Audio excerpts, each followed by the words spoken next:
You're listening to All in the Industry, an independent podcast dedicated to behind-the-scenes talent in the hospitality industry, hosted and produced by me, Shari Bayer. Since initially launching in 2014, we have broadcast more than 400 episodes, and now we're excited to be on our new platform. To learn more, visit allintheindustry.com. Support for this episode comes from the Institute of Culinary Education. To learn more, visit ice.edu today.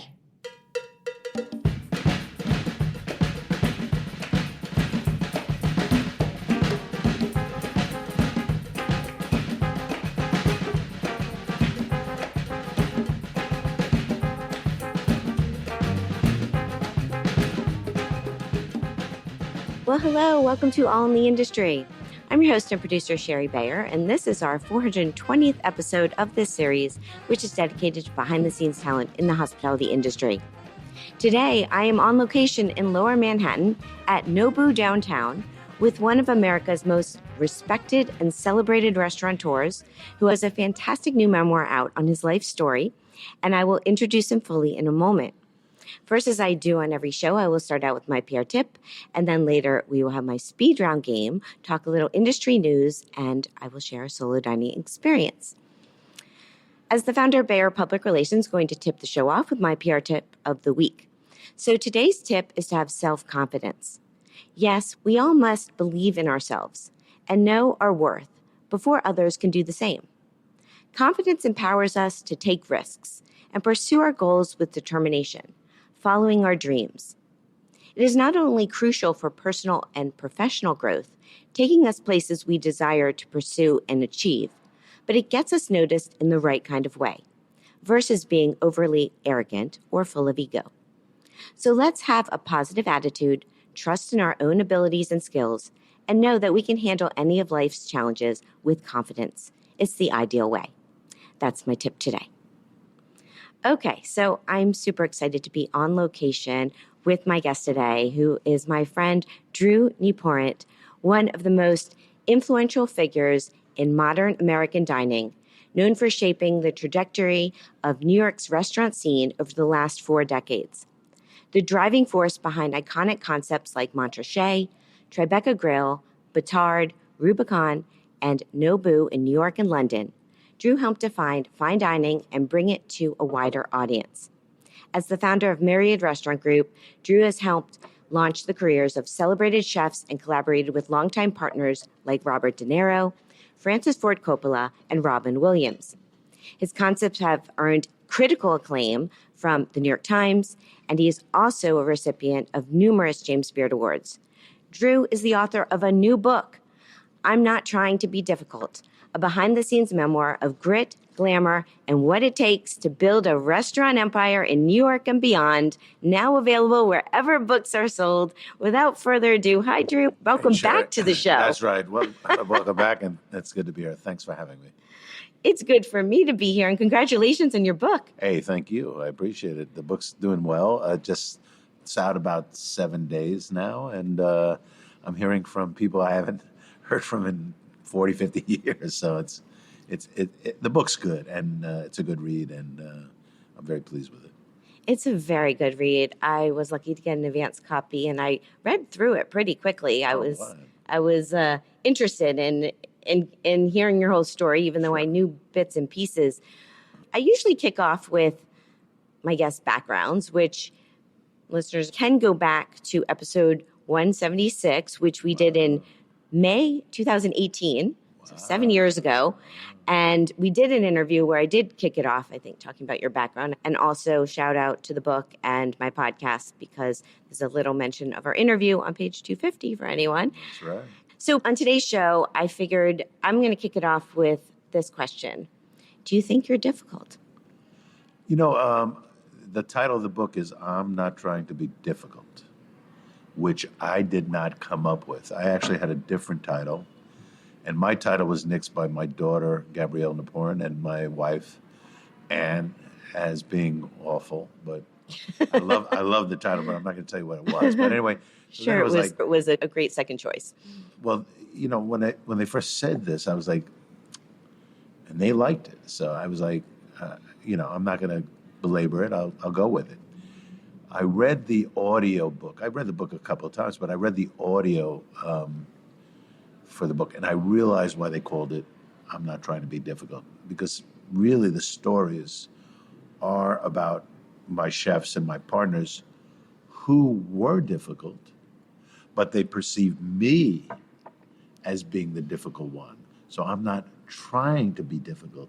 However, that's the way they perceive it. So that's why the title's apropos. But no, I would say you can never open 40 restaurants and be difficult. I've gotten to know you a bit more over the years, and I certainly don't think you're difficult. Oh, that's nice. No, I think you're very easy to get along with. I think you're super kind. I think you're hardworking. I figured it would be a fun little way to kick this off. Great. All right. I appreciate that. And I think the title is great. I think it's very catchy. Yeah. And it is actually, no, it's a fabulous book. And the New York Times covered it. You've gotten a lot of press. I know you're doing more interviews, but they wrote, their title was The Incurable Confidence of the Man Who Made Nobu.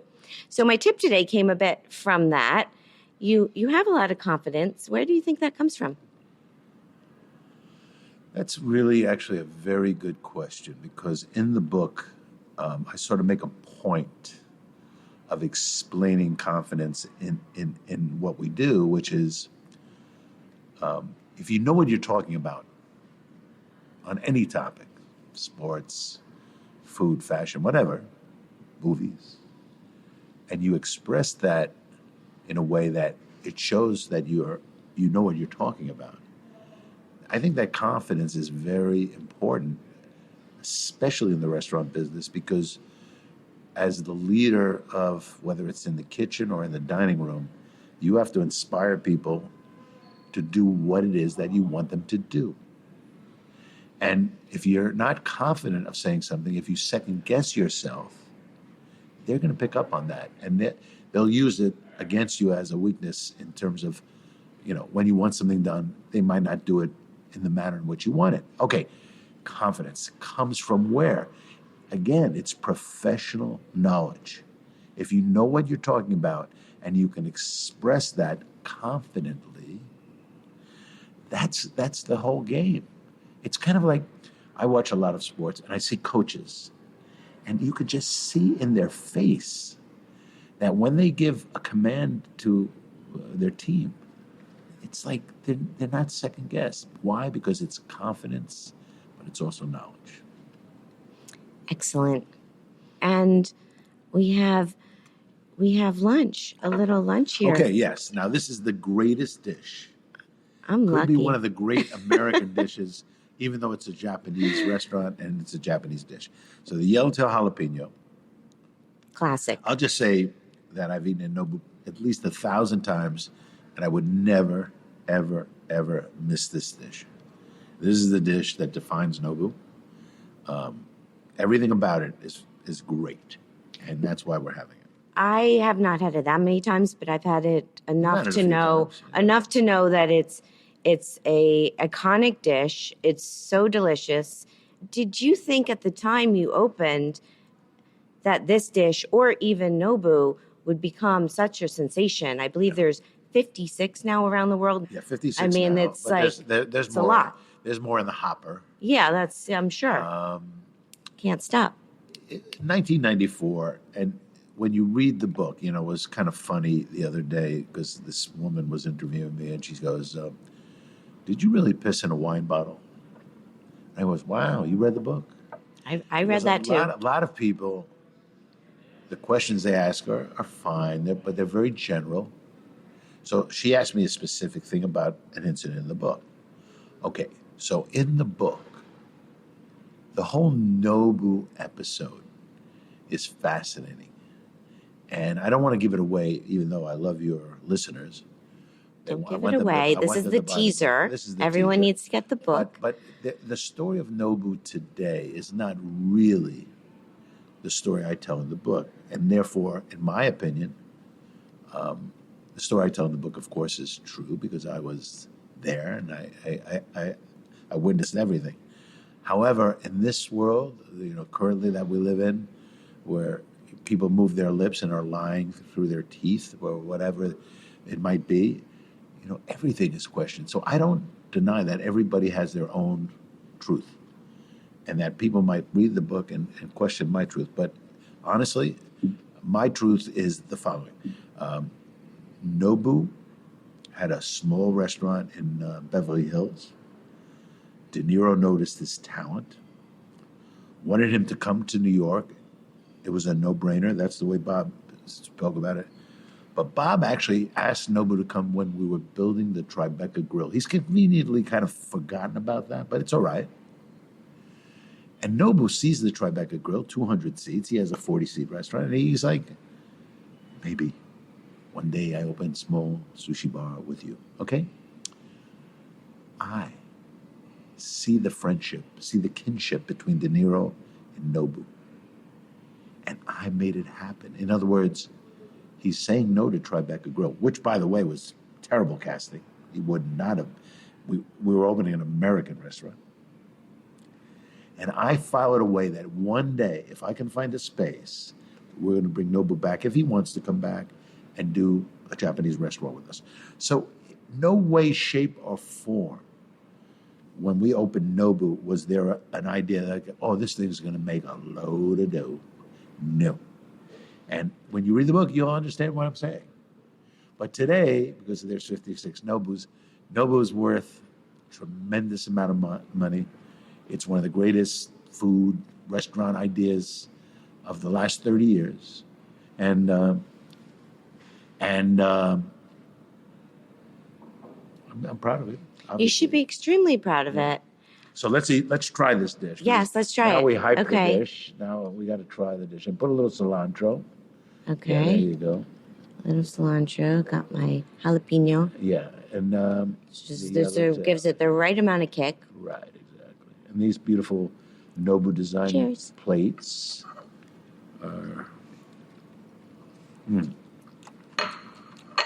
So now I could do almost anything today because I have the taste of this delicious dish.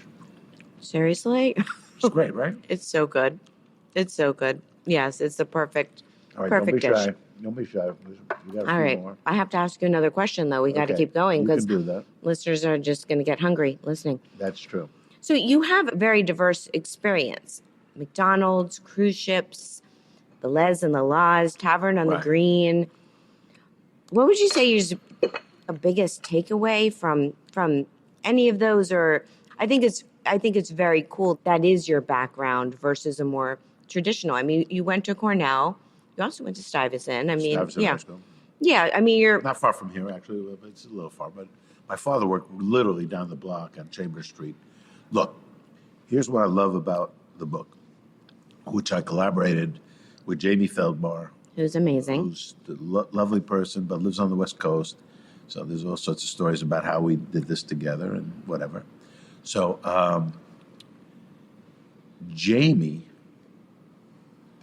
I at one point, because she lives in Los Angeles, I said, when are we going to get together? Because we had gotten together, and I sent her these memos and things like that. And she was like, oh, no, I finished the book. I said, how did you finish the book? She said, well, you just 250 pages, and I'm done. I was like, that's crazy. So even though the book is comprehensive, she really only touches on 6 of the restaurants. I opened 40. There's an appendix in the back which shows all the restaurants that I opened, but she doesn't, expound upon them. But here's the best part of the book. Here's why I love the book. The book has a trajectory from my youth and my mom and dad, who were just great people, Sybil Trent, Andrew Nieporent, great, great, great parents, to getting into Stuyvesant High School, which was not easy. No, that's a very hard high school to get into. It's a specialized high school in New York City. Yeah. And then also to get into Cornell, which is equal as hard, to work on cruise ships, which was amazing, going to Russia, Copenhagen, Sweden. Yeah, seeing the world. When I was 18 years old, working at McDonald's and now doing hamburgers at Madison Square Garden, which I've done for the last 12 years. Your burger is right? Yeah, very good. Another thing I would have that for dinner. Yeah. It's very good. Fantastic and so anyway, burger. so the book is a trajectory. It goes through all the stages in chronological order. And that's the way my life was. I was building moment to moment, experience to experience, to finally open my own restaurant. And guess what? We got 3 stars from the New York Times in 7 weeks after we opened. Brian Miller of the New York Times. With Montrachet, with David Boulay. David Boulay. Yeah, no, that's, that whole story is epic in itself. And that's like winning the lottery without being able to collect the cash. So, guess what? I wanted to do a lot of things. I always modeled my career after Joe Baum, who opened Rainbow Room and Windows on the World, of course. But he had opened all these restaurants for Restaurant Associates over the years. So that was a whole thing for me. And, De Niro came in one night with a very vivacious girlfriend, Tookie Smith, proposed. She was the one who spoke about it, not him. She said, Bob wants to know if you would like to open another restaurant in Tribeca. I said, are you talking to me? There's nobody else here. We walked up the block. We looked at Tribeca Grill. Opened in 1990. Ran that for 35 years. It's amazing. So now I had 2 restaurants, keeping in mind that Nobu came to be the chef of Tribeca Grill, which, of course, was not going to happen. That's not that. I look at these restaurants almost like a director of a movie looks upon the project. Great directors do different projects. They don't do the same movie over and over and over again. So that was my intent. I didn't want to do the same movie over and over and over again, which is why there are 56 Nobus in the world, and I'm part of one in New York and one in London, but that's all. You're going to read the book and you'll understand why. Well, and 2 in New York. Well, yeah. I'm sorry, 2 in New York. Yeah. There were 3 at one point. There were 3. Yeah, it was next door. Next door. And then we opened, we moved downtown, but then 57. So there were 3 at one point. But anyway, so what I love about the book, it just shows the trajectory. And guess what, Shari? Nobody taps you on the shoulder and says, you've reached a pinnacle. What does that mean? Yeah, you've reached the height of your career. From now on, it doesn't matter what you open. Even if it's good, it's going to be downhill from there. Because that's the way it is for most people, whether it's a sports figure and they have a great year, or it's, an actor has, it's an Oscar or whatever. The pinnacle, the top of your game. So I would open, for instance, after Nova, I would open Vietnamese restaurant. Got 2 stars from the New York Times, My House. And the headline would be, My House is very good, but it doesn't quite reach the pinnacle of Nobu. So when you're compared to your best work all the time, that's difficult. And when I say my best work, it's our best work, because all of these projects, except for maybe a handful, were collaborations, some with Robert De Niro and Nobu Matsuhisa, some, of course, without Nobu Matsuhisa and Robert De Niro. But I want people to know it's not easy to open 40 different restaurants, and that's what I did. And that's extraordinary. I find it extraordinary. So it's an understatement. It's absolutely extraordinary. It's not easy to open one restaurant. And on that note, we're going to take a little break, and we will be right back. If you've ever listened to this show and thought, I want to be part of the food world, it's time to check out the Institute of Culinary Education. With campuses in New York City and Los Angeles, plus online options, this school puts you right in the heart of the industry. Programs include culinary arts, pastry and baking, restaurant management, sommelier training, and more. And you can graduate in as little as 8 months. You've heard from some of the school's alumni on this show. Gail Simmons, Andrew Ridgie, Missy Robbins. They all got their start at the Institute of Culinary Education. And now, as a listener of this show, you're invited to attend a complimentary class. Just email the word guest to info@ice.edu and experience the Institute of Culinary Education for yourself. Email guest to info@ice.edu to reserve your complimentary seat today. Welcome back to All in the Industry. I'm your host and producer, Shari Bayer, coming to you live from Nobu Downtown in Lower Manhattan with legendary restaurateur and new author, Drew Nieporent. Hi, Drew. We're in the middle of lunch. See, when you get to my stage of life, being called an author is like such an amazing attribution. It's like, because I've been a restaurateur my whole life, so. Yeah, no, Nice, it's a nice. huge accomplishment. Yeah. Congratulations. Thanks. Going back to Nobu, I just wanted to ask a question about David Rockwell, who you tapped to do the design. Yes. I was wondering where he was at his career at that point, because now he's known. I always think of Rosa Mexicano by me, that he did that design with the divers off the wall, and he got a lot of press for that. He kind of became more known in the restaurant space from theater and other places. But yeah, I was wondering back in the day, and how did you tap him, or why? David Rockwell is a wonderful human being. And, I think I write about it in the book. I'm not 100% sure the way I characterize it, but he used to call me almost on a weekly basis. When are we going to work together? I'd love to work with you. Oh, I love your work and others. And I swear to God, it was like just to get this guy off my back. I had seen where he had done a small sushi bar, not very attractive, by the way. And In New York? and he had done Vong, which was an interesting collaboration, because Vong was an existing Italian restaurant, so he sort of adapted it. So truthfully, the first go-round with David was like to get him off my back, because he was bugging the crap out of me, which is kind of funny when you think about it now, because he probably bills about $1 billion a year. What he did with Nobu, he's like the fifth Beatle. I mean, there were four of us, and he was instrumental because the design was spectacular. He had sushi shares with chopstick legs. We had spoken about banquettes and booths and free seating, because that's what I like in my restaurants, so people can pick and choose.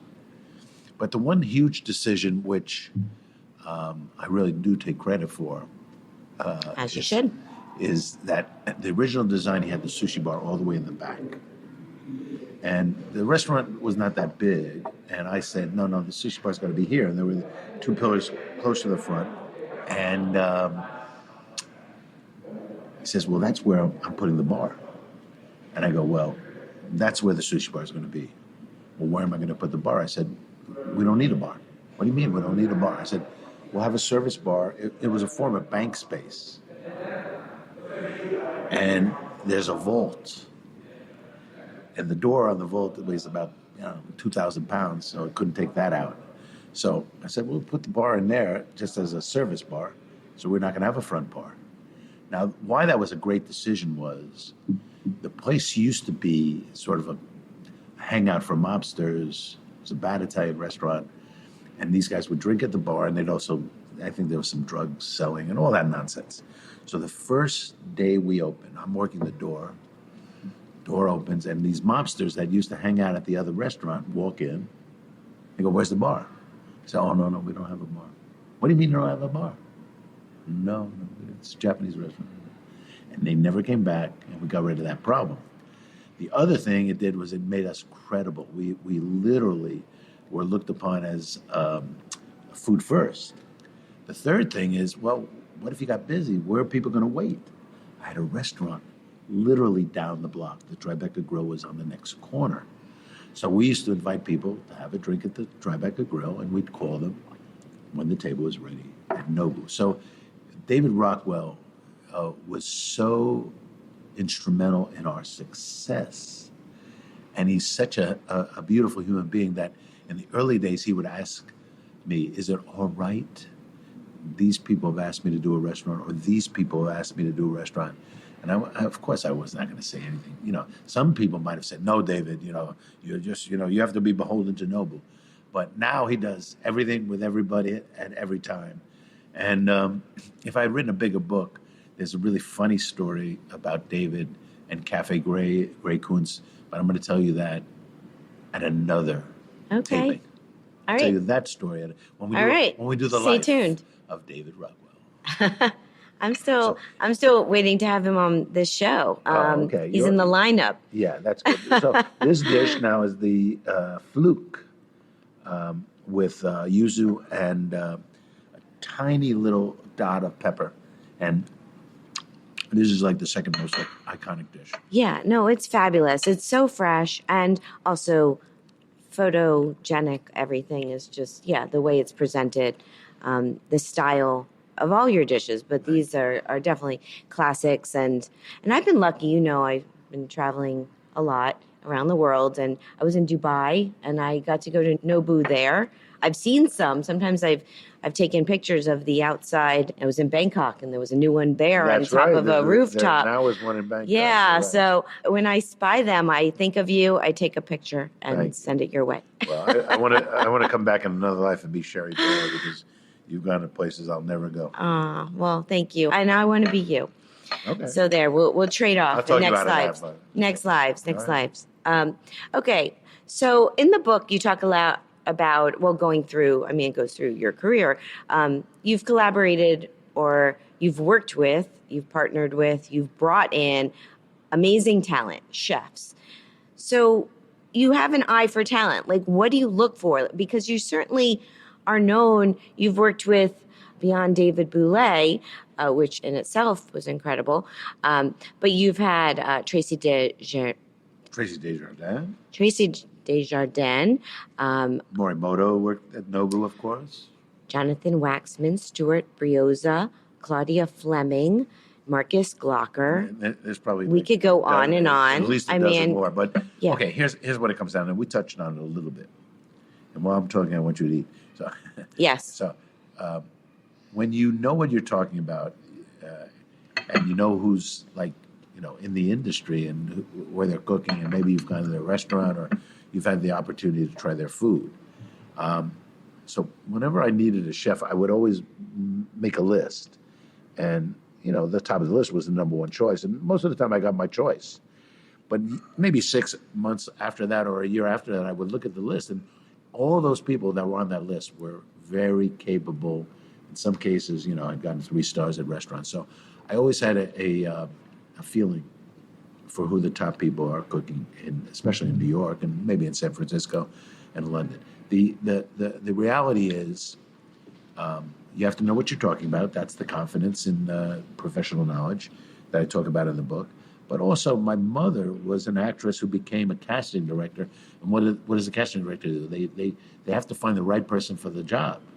So I think in my DNA, I found an ability to cast a chef in a proper setting. It didn't always work out. Sometimes the chefs were difficult.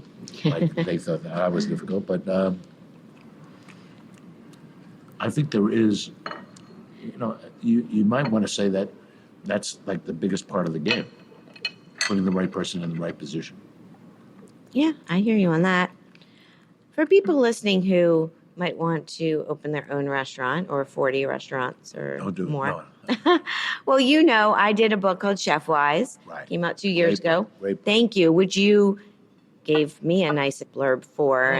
Yes, I believe it's even on my book page on Amazon and out there, because you're legendary and having your endorsement is a good one. And my book was a dream project for me to work on, to collaborate with so many chefs and hear their advice. So I want to know, what's your top advice for anyone listening who might want to get into this industry and open a restaurant? Well, it depends. If there's a niche in the marketplace where New York needs whatever, when I hear, my mother used to make the best macaroni and cheese, and I want to open a diner, I cringe in a way, because there has to be much more substance, and it can't be just another Italian restaurant doing the exact same bolognese or, raviolis or whatever. So number one would be if you have something unique, whether you grew up in a country. Now, people, some chefs are expressing their African roots or their family's African roots, which I think is amazing. But it has to be unique. It has to be different. It has to be something that I think the public sort of wants to see, something new. Short of that, if you are going to just do something that has been done over and over again, at least you've worked in great restaurants. Like for me, before I opened Montrachet, I worked at La Grenouille and Le Perigord and Le Regence with Daniel Boulud. So I knew what I was talking about. I did PR for a couple of years for Le Perigord. Oh, no kidding. I mean, George Begay? Yeah, I mean, he's the greatest guy. I love him. yeah, that restaurant had a really long life. No, it did. Yeah. And part of it was that he was just such a good guy, and he was a survivor. And a personality. And he was a personality. Mm-hmm. Yeah, that's true. But I can tell you some stories about working at Le Perigord. But sorry, I interrupted you. You were going. No, I could just tell you some stories about George, but again, you'll have to have me on 7 years from now. We'll do everything in 7 years, periods. Would you do the sequel to your book? There's a lot of things I don't talk about in the book, but I am from the school of nobody gives a expletive deleted. Nobody, if this book does well, I'll bless my lucky stars. Already, it's been gratifying. The people I know, it's brought people from years and years ago that I worked with, commenting on the book. I've done, I love talking on these podcasts because it does enable me to try to get the word out to people who might not know that I wrote a book. Okay, we took a little break. So good to be here at Nobu downtown with legendary restaurateur and new author, Drew Nieporent. We're having an absolutely fantastic sushi and sashimi lunch. I'm being spoiled. Thank you, Drew. So when we were talking about advice for restaurateurs, did you have any follow-up to that? Yeah, I mean, I would sternly tell people, this is an industry. If you don't know what you're talking about or what you're doing, you can lose your ass. So it's not for the lighthearted. That's my point, I guess. So thick skin. Well, not just skin. I mean, you have to really know what you're talking about. You see, restaurateurs. I'm a restaurateur, but most people who call themselves restaurateurs are just guys who have money and invested in restaurants. So that's okay. If they have success, they're restaurateurs. But if they don't have success, they're out of a lot of money. So, so not for the faint-hearted. I wouldn't recommend anyone getting into the business without some background, some knowledge, and, even a gimmick. The gimmicks help. Okay, fabulous. There were some quotes. When I was reading the book, I was taking notes. I was looking back at all my notes, and some of it was just questions and things that I might want to ask you, or just things that reminded me of my career or my path. Right. You say, you make the table doesn't make you. Yeah, you make the table doesn't make you. Okay. Can you explain that more? Well, in the book, I had a restaurant, I guess it's the summer of '93 in East Hampton, right on a marina, East Hampton Point. It's still there, actually. And, most restaurants, people like window tables, views of the water. But it was like when it got dark, you couldn't see out the window anything. But that's why Nobu Malibu, which I haven't been to yet, does so well, right? Yeah. Well, even at night, you see. They don't even have windows. Yeah, no, they have a deck there. But so this guy comes over to me at the end of the meal, and he says, "I know what you did to me tonight." I said, "What did I do?" And he said, "You gave me a bad table." I said, "Sir, you make the table. The table doesn't make you." And he listened to what I said, and he got very upset, and he stormed out. And I start walking towards the kitchen, maybe to go in the kitchen, and I feel a tap on my shoulder. And I turn around, and somebody punches me in the face. Not the guy who I said, "You make the table doesn't make you." It's in the book. So that's essentially, that could have been the title of the book. Well, I didn't choose to make that the title of the book. But that actually happened. And I believe it. Like, look, there are bad tables in restaurants. when I do a restaurant, I try to eliminate as many bad tables. So what's a bad table in a restaurant? Well, when you walk in, the first table is usually not a good table. Why? Because there are drafts and people are walking in. And tables in the middle of the room are, generally speaking, not good tables. There's a lot of bad tables. But guess what? It's like a middle seat in the airplane, right? Yeah. Sometimes you just got to sit there. So if you sit there, guess what? You make the table. The table doesn't make you. So you have to, you have to orchestrate your own good time in that situation. That's my point. Okay, it's cool. You're quotable. Cool. So, being a restaurateur all these years, what would you say has been your favorite part or your love for it, and what has been the most challenging? I think when you're young and ambitious, you can do just about anything. And you're driven. At the beginning, I used to joke about the opportunities that came our way. I used to call them the deal of the day. And I used to say no. And I watched a lot of other people, colleagues of mine, but in most cases, people not really that qualified, to be honest, do what I said no to. And then it dawned on me, it's like, well, maybe I should do some of this shit. You know, maybe I should be doing more. So I took on, believe me, there were a lot of opportunities I said no to, but I took on projects that interested me, with people that I felt I could get along with strategic partners. You could be flattered by celebrities. There are a lot of celebrities that reached out to me. I had this whole long thing, it's not even in the book, with Robert Redford's group, Sundance.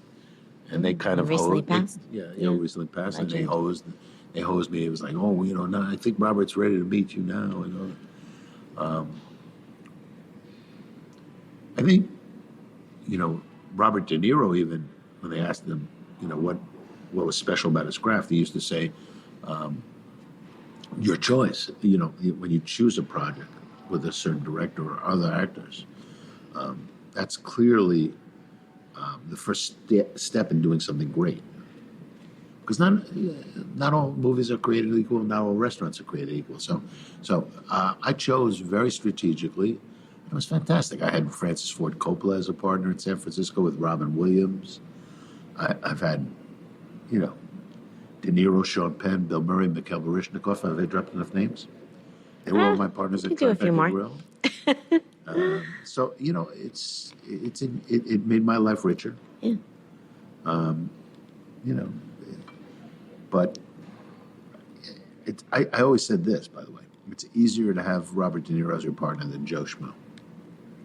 People know who Robert De Niro is. True. And you've also worked with Marty Shapiro for a really long time at Tribeca Marty Grill. Shapiro's 35 years. Yeah, definitely. long partnership. Yeah, Marty Shapiro, He's great. very loyal person.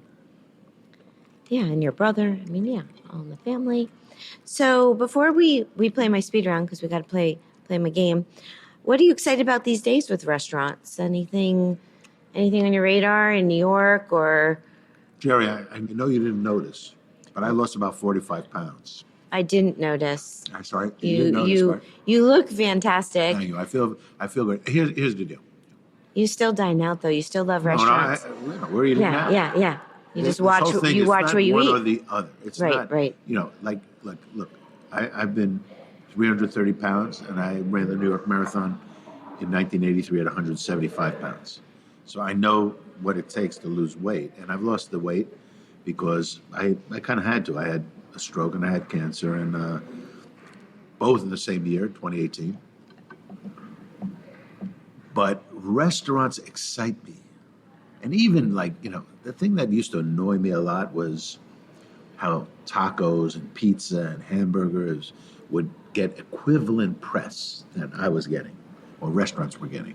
And we were working so hard, and these guys are making a pizza. And when I grew up, pizza was a nickel. So, that was wasn't a big thing for me. But I obsess over that crap too. I'll stop for a milkshake or a slice of pizza in my other life. But today, restaurants in New York are all very sexy. But I can see through the facade. And most restaurants are a facade. In the old days, when I was coming up, if you had no money, you couldn't really design something nice. Now all these places cost 15 million or 20 million because they're backed by real estate money, and they're in these luxury buildings, and they need a flagship to draw tenants, and you get my drift, right? Yeah. So it's John George doing his 60th restaurant or Daniel Boulud doing his 60th restaurant, both of whom are fantastic, and I don't begrudge them one iota for making money, but it's kind of like when you discover a restaurant where it's just the food. It could be in a basement, it could be, a counter somewhere, and that's what's happening in New York now. You have, Claude and Penny and Smithereens, and the only thing I do not like is, and as much as I admire the food critics of the New York Times and obsess about that my entire career, we only have 52 weeks of the year. Review the restaurants in New York. Don't go to San Francisco, Los Angeles, Minnesota. I mean, the last 3 weeks, we can't read about our own restaurants. It's insane. I don't get that. Whatever the strategy is, you're free to do whatever you want.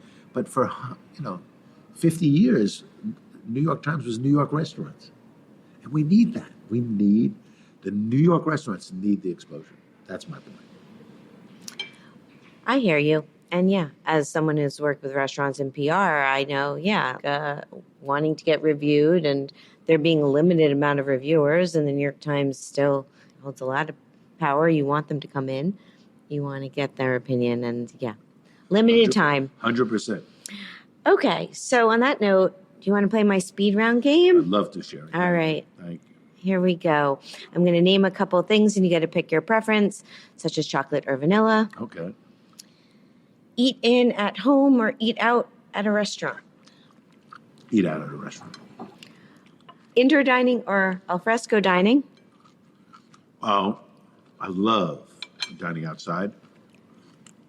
For some reason, this is the year of the yellow jackets. Oh. Okay. Eating outside when yellow jackets are swarming is actually a disaster. But when I you got can eat stung by outside, one a couple of years ago in my friend's backyard in New York. I know, but I know I'm not allergic, but by my eye. Blew up. I swatted Fun away. fact. My wife freaks out now. Just freaks out. Yeah. All right. Well, okay. So therefore, we're more for indoor.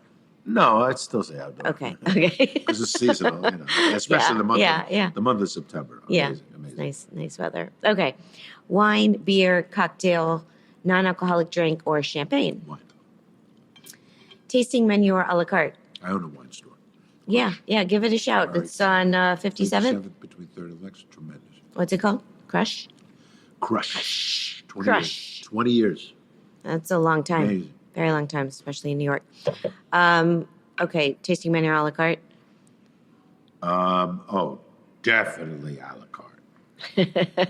No, tasting menu when you're in Europe, but a la carte when you're in the States. That's a new one. I've been playing this game a long time, but I don't think anyone's ever said exactly that combo. Okay. Small plates or large plates? Large plates. Communal table or a chef's counter? Neither. You just want it at your own table? I want my own table. Okay. I've heard that I've heard before. Right. Tipping or all-inclusive charge? All inclusive takes the pain out of it, but waiters deserve to get tipped. So most of your restaurants have been tipping restaurants, right? Oh, 100. Yeah. Have you done an all-inclusive? No. Well, you call it all-inclusive, which is actually a nice benefit for the customer when you add the gratuity. It's illegal in New York. You can't put the gratuity on the check, except for large tables. We tried to do that, and even that got got a lot of bad feedback. The reality is, it's the no tipping, restaurants that said you don't have to leave a tip, even for the co-check girl, that I objected to, and then 5 years later, the person who was pro that also rescinded that. So. Yeah, the all-inclusive, I mean more, it's usually for fancy tasting menu restaurants where it's just you prepay. And it should be that way. Yeah, and it's very awkward because they're paying their staff whether it's by the hour or something. We don't know. But in a restaurant that charges you $500, are you supposed to leave $100 more on top of that? Because that's a 20% gratuity. And when you ask the question, they go, well, you can leave what you want. They don't. Right. In Europe, it was service compris, but in America, if you want to leave the money, they're going to tell you to leave the money. Cool. Okay, gotcha. Early bird special or late night eats? When you're 70, I'm 70 years old, late night doesn't exist. If you eat after 7 o'clock, you're going to feel bad in the morning. That's one thing. But no, it's not only early bird special, it's the price of the early bird special. If the price is lower, that's even better. How about Jets or Giants? No question, Jets. Yeah. I do the food. I knew that one. Do the food at MetLife, yeah. Hot dog or hamburger? Yeah, I like both of them. But, when push comes to shove, I think you know more about what you're getting when it's hamburger. Not necessarily, but I think whatever's in those lovely, delicious bread hot dogs, God only knows, but I've eaten dozens of them, but hundreds of them. Okay, and my last two are cheese plate or dessert. Oh, cheese plate. And New York City or London. Well, my answer would have been a no-brainer years ago, but I'm going to say London because I love London, number one. This country, under its current you-know-what, is abominable. It's an abomination. I am so, if you ever have a political panel, invite me because I'm beside myself with what's going on now. So, finishing this, I'm just moving things around. Yeah. Okay, so fabulous. That's a game. You win. You always win. And I thought we took a little industry news because I just got back from Las Vegas, Vegas baby. I was there for multiple events that were happening at Wynn Las Vegas. One was Revelry Las Vegas, which had lots of amazing events. And stay tuned because I did many podcast interviews from the Sirius XM Studios at Wynn with all-star chefs and people involved in these events. And it was really very special to be there. And the other reason I was there and did some interviews was covering the inaugural North America's 50 Best Restaurants 2025, which took place at Wynn Las Vegas. And yes, this was the first time the world's 50 best restaurants list did a North America's regional. So it was a big deal. And there was a lot of excitement, and the big winner of it, or the number one spot, went to JP and Ellia Park of Atomix here in New York City, which is an outstanding restaurant to say the least. So super happy for them. And they're also currently number 12 in the world's 50 best list. And they were at 6 at one point. They moved around a little bit. So huge congratulations to them. But did you see the list, Drew? Yeah, I mean, first of all, nobody travels like you do, Shari. So God bless I am you. Working on the miles. And Thank you. Revelry is Elizabeth Blau's restaurant, right? Well, Revelry is the name of the events they're doing now at Wynn. And Elizabeth is on one of my shows, but she was very involved with curating some of the dinners, including the Icon dinner, which I got to go to. And this was Dominique Crenn and Alain Ducasse and Emerald Lagasse. It was icons. And Christopher Lee, who's VP of Culinary at Wynn, he's the one who invited me out and led show culinarily wise. But Wynn itself has, I don't even know how many, but a lot of restaurants on property, and it's a huge operation. They did an absolutely fantastic job. Yeah, it's amazing. Look, I never, ever want to bite the hand that feeds. So all these things help market our restaurants. The 50 best list is now like 20 years. They had to do a North American one. Why?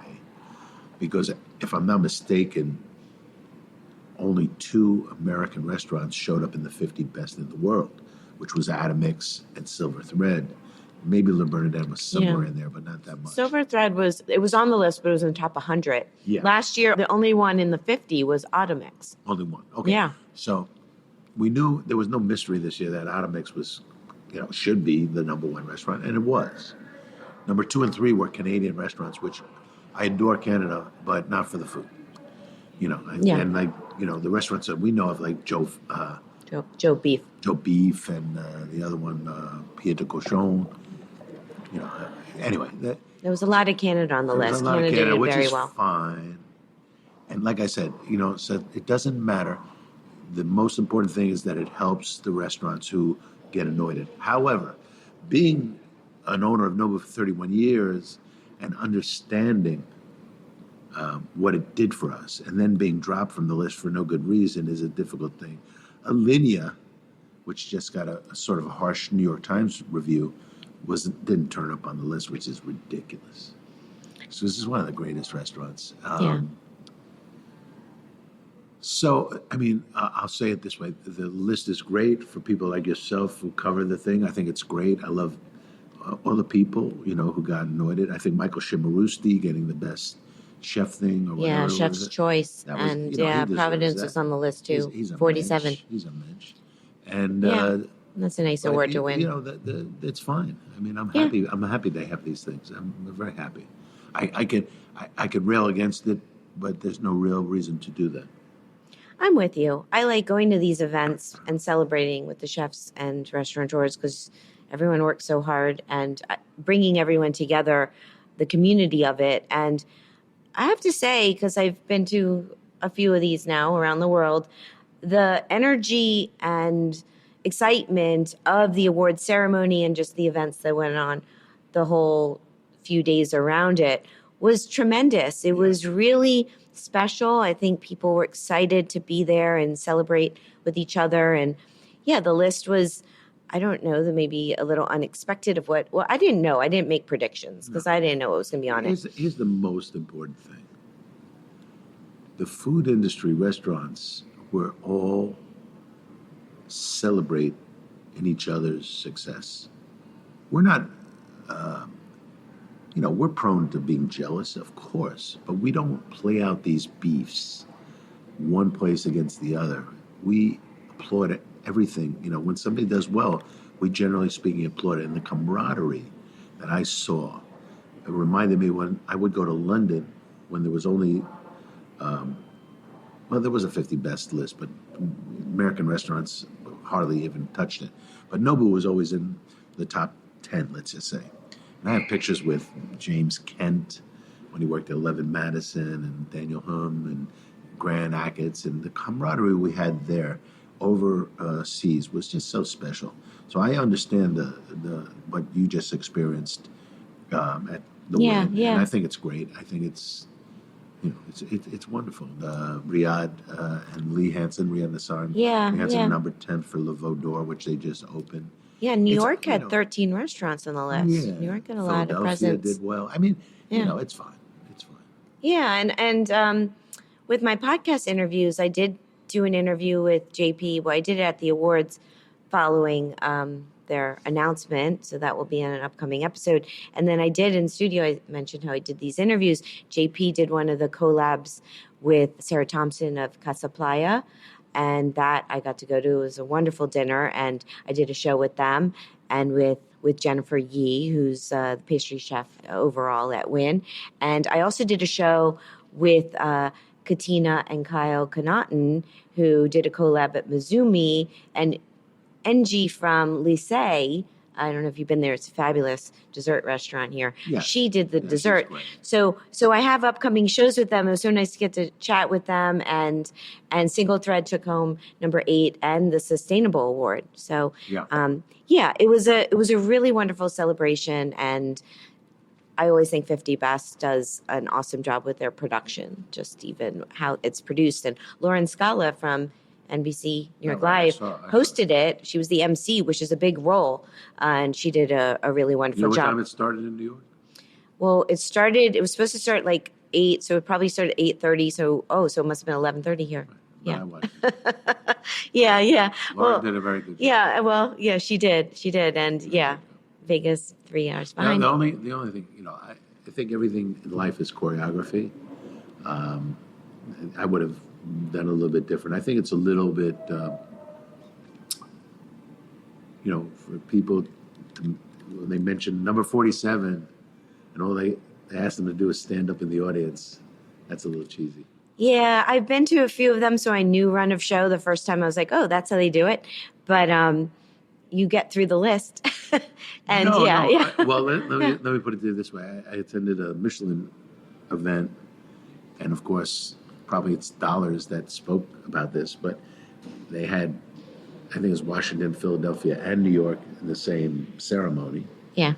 And it was kind of like, no. It was like, keep the line moving, and so everyone would come on stage, but they didn't speak, and that was even worse. So.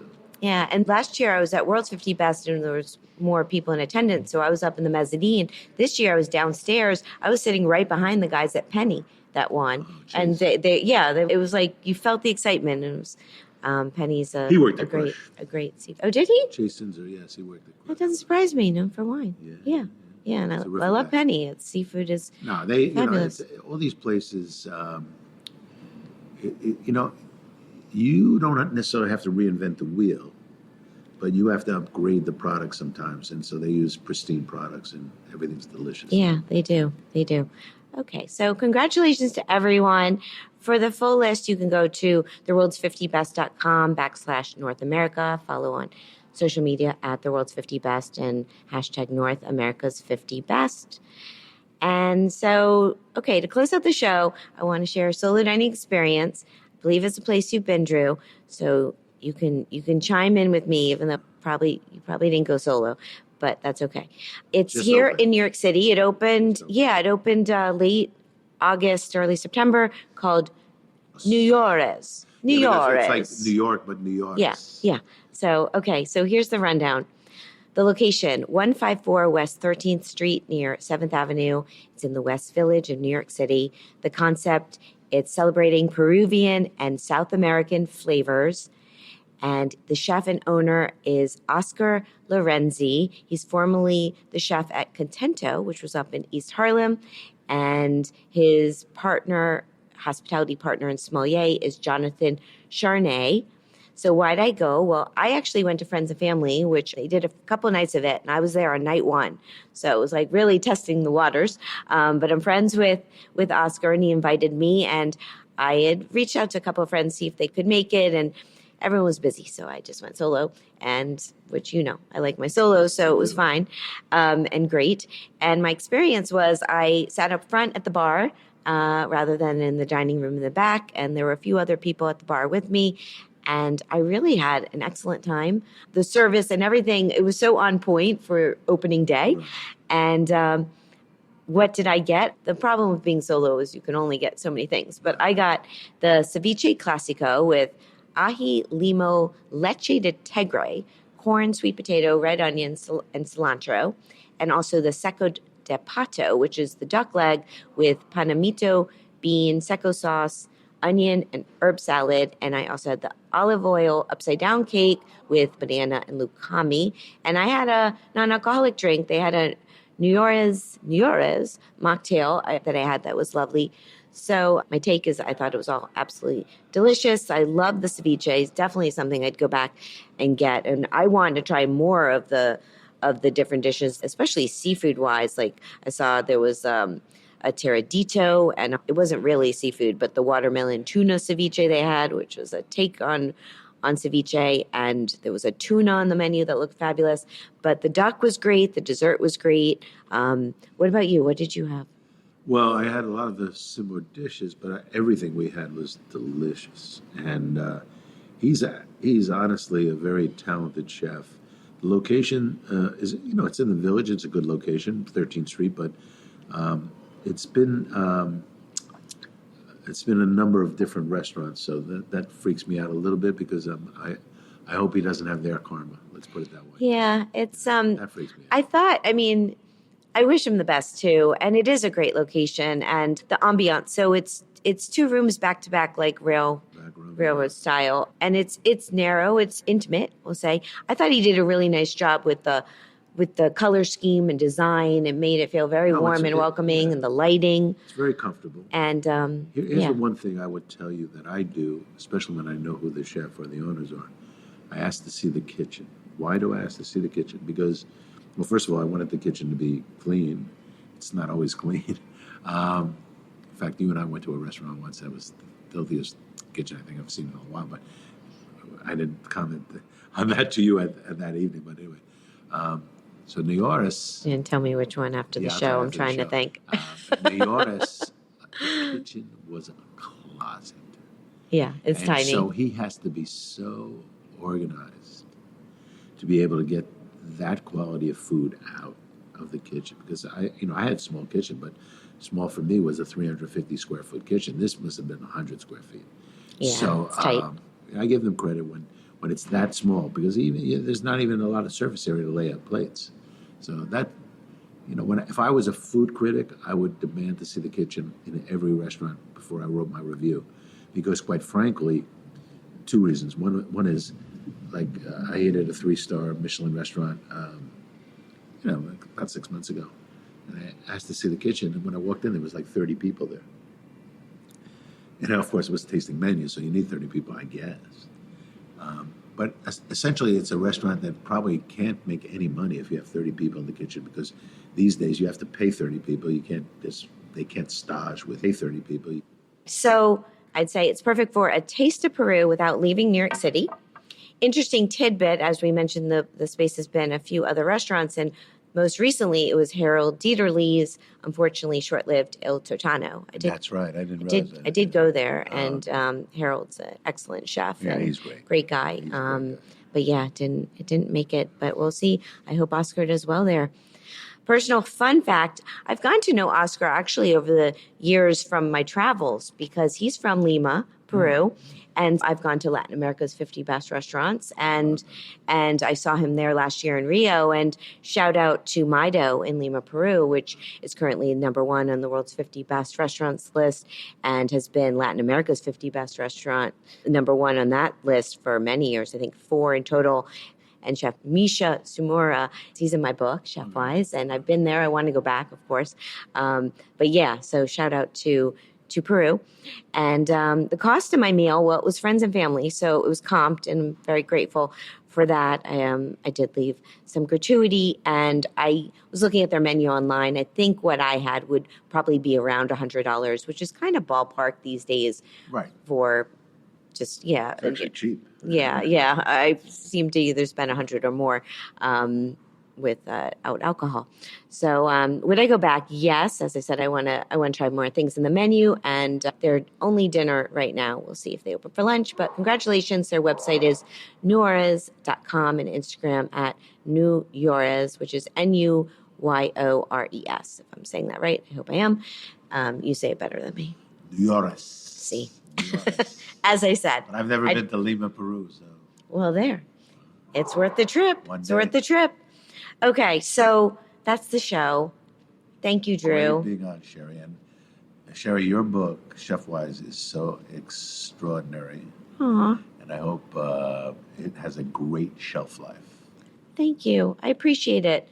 Same right back to you. Well, I'm not trying to be difficult, but you might have found me a little difficult today, but I was not trying to be. As I mentioned, we've gone to dinner, we've done events, I've gotten to know you over the past few years, which I'm very fortunate, and I feel lucky to, as I said, call you a friend, because you're always someone that I just looked at from a distance, admired, knew in the industry, greatly respected.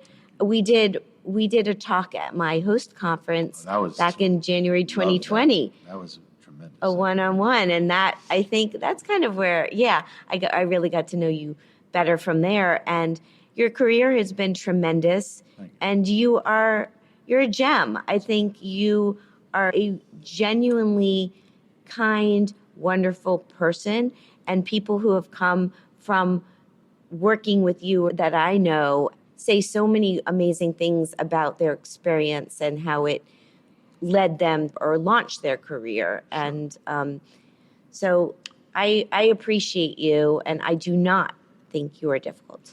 Well, I appreciate you having me on today. Thank you. So my guest today has been Drew Nieporent.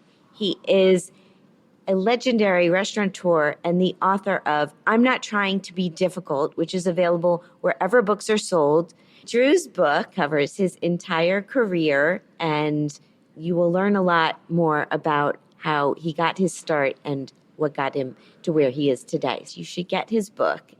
You can follow him on social at Drew Nieporent and NobuRestaurants.com if you want to find his Nobus and others around the world. And you can follow me at Shari Bayer at Bayer PR and at All Industry. You can check out my YouTube channel and Facebook page, All in the Industry. And our shows are available wherever you find your podcasts, Apple, Spotify. Just look up All in the Industry and we are there. And everything's archived at allintheindustry.com as well. My other websites are BayerPublicRelations.com and ShariBayer.com. And as Drew mentioned, my book is Chef-Wise. Thanks to the Institute of Culinary Education for their support of this episode. To learn more, visit ice.edu today. Also, thanks to my engineer, Armin, and the team at Mona Creative for their assistance. I am your host and producer, Shari Bayer. I will be back soon with a new show. I hope you'll tune in then. And thank you, as always, for being part of All in the Industry. Bye. Thank you, Drew.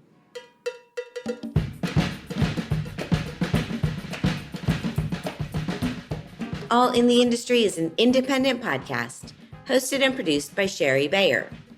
Follow us on Instagram at All Industry and on our Facebook page and YouTube channel, All in the Industry. Subscribe to our show wherever you listen to your podcasts so you don't miss any new episodes. To learn more, visit allintheindustry.com.